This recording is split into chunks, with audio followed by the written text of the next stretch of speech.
బలమైనటువంటి ఆత్మచేత దేవుడు నిన్ను నడిపించబోతున్న సమయం ఇది.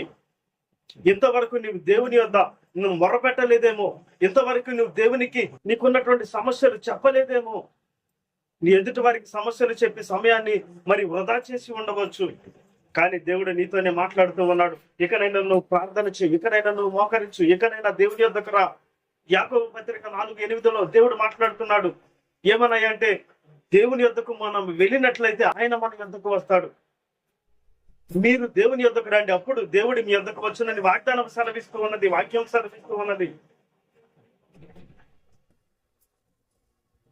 నీకున్నటువంటి సమస్యలు నీ ఎదుటి వారికి చెప్పినంత మాత్రాన మనకి ఫలితం ఏమీ లేదు.